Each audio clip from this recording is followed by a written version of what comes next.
Nadia Rahman wasn't anyone special, or so everyone thought.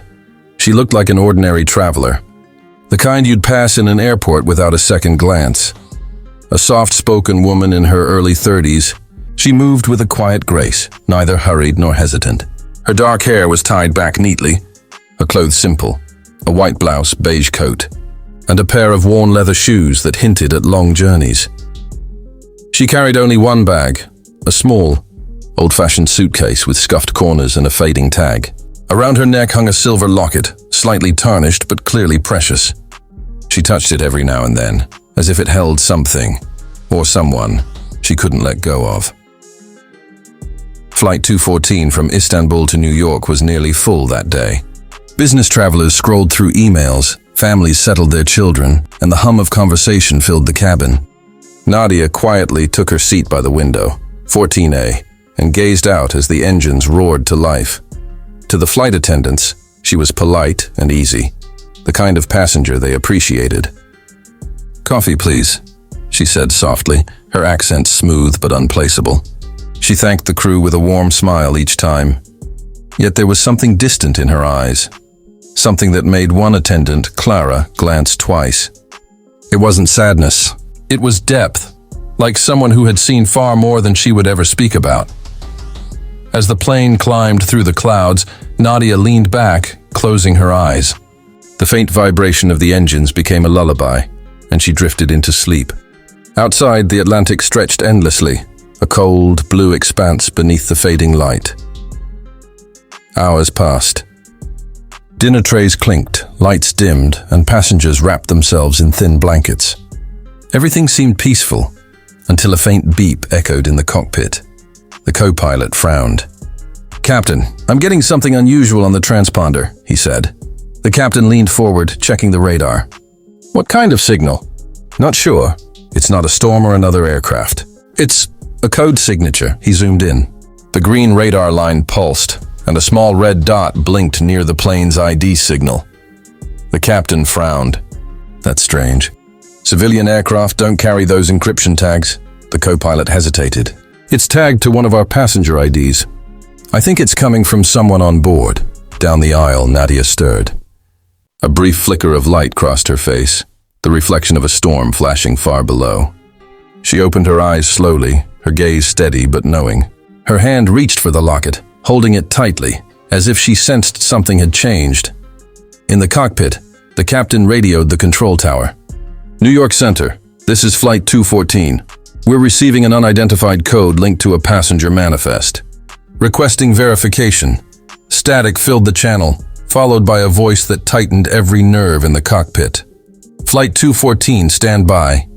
Do not make contact with passenger seat 14A." The captain looked up sharply. "What did you say?" The voice repeated, firmer this time. "Do not make contact with passenger 14A. Await further instruction." The captain's eyes narrowed. "Who is she?" Outside, lightning flickered, and inside, Nadia Rahman sat motionless, staring into the endless dark sky. The cockpit was calm, filled with the soft hum of instruments and the rhythmic beeping of navigation systems. Captain Hale leaned back in his seat, sipping lukewarm coffee when the co-pilot's voice cut through the silence. "Captain, I'm getting a code match. Classified ID signature detected." Hale frowned. "A code match? From where?" The younger officer glanced at the screen, his eyes narrowing. "It's not from another aircraft, sir. It's from our passenger manifest." He hesitated before continuing. "Seat 14A, Nadia Rahman." The captain set down his cup slowly. "That's impossible. We're a commercial flight. Then how do you explain this?" The co-pilot said, enlarging the signal. The radar pulsed with an encrypted code. Not the ordinary flight tracking number, but a classified tag that glowed red. Hale typed in an override command, attempting to decrypt it. The result came back instantly. "Access denied. Level Omega."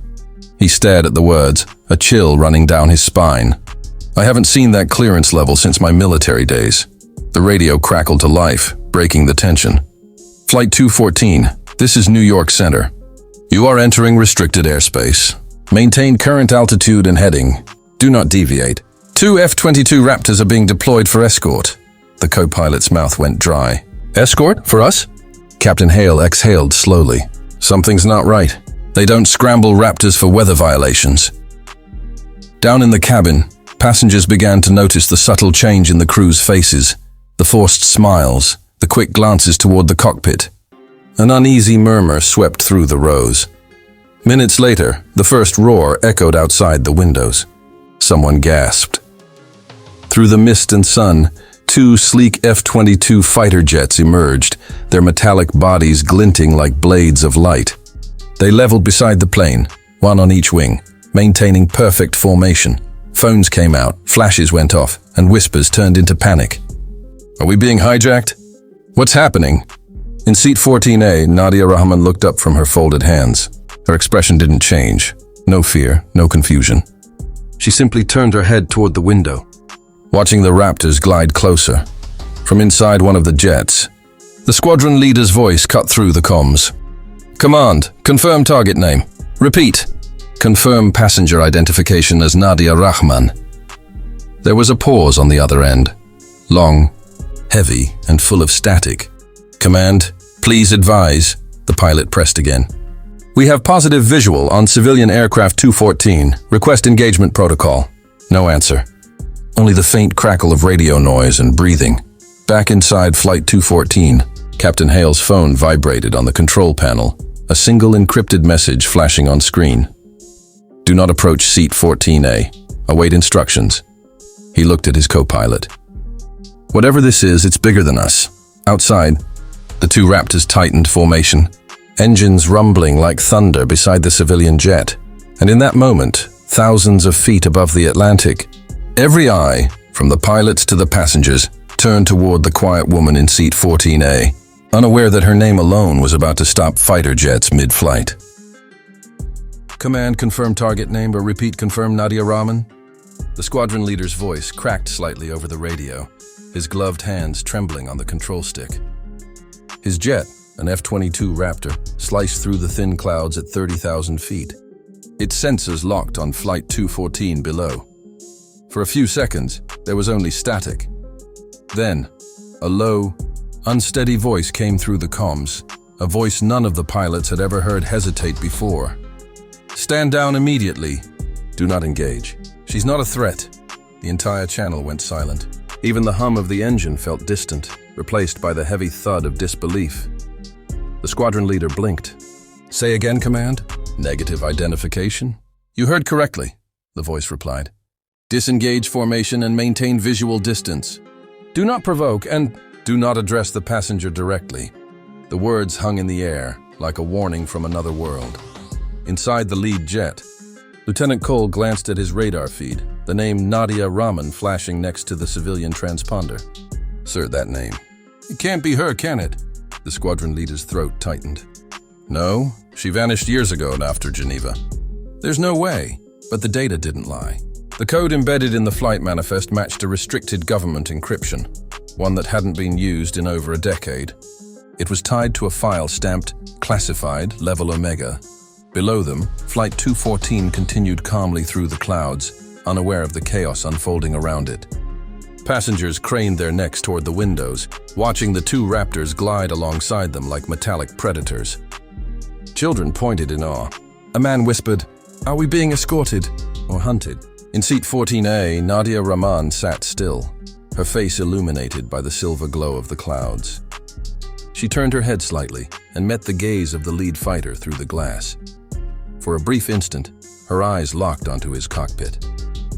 Even from that distance, the pilot felt it, an odd, unexplainable calm, as though she could see him, not just his machine. He froze, hand hovering over the throttle, heart pounding. He whispered into his comms, "She's looking right at me." No one responded. Inside the cabin, the captain's nervous voice echoed over the intercom. "Ladies and gentlemen, please remain seated. We are being briefly escorted due to airspace adjustments. There's nothing to worry about." But his trembling tone betrayed him. Nadia exhaled slowly, her breath fogging the window for a moment. Then she whispered under her breath, almost to herself, "You still remember me, don't you?" Her fingers brushed the silver locket again. A faint click sounded, not of jewelry, but of something mechanical within. Outside, the fighter jets began to fall back, their wings banking gracefully as they took defensive positions. To the passengers, it seemed like a routine maneuver, but to those listening on encrypted channels, it was history repeating itself. The return of a woman once believed dead, a ghost whose name alone could stop warplanes mid-flight. And in that quiet sky, the world held its breath. The tires screeched softly against the tarmac as Flight 214 touched down at JFK Airport. The passengers applauded weakly, the usual reflex of relief after a long flight. But the crew didn't smile this time.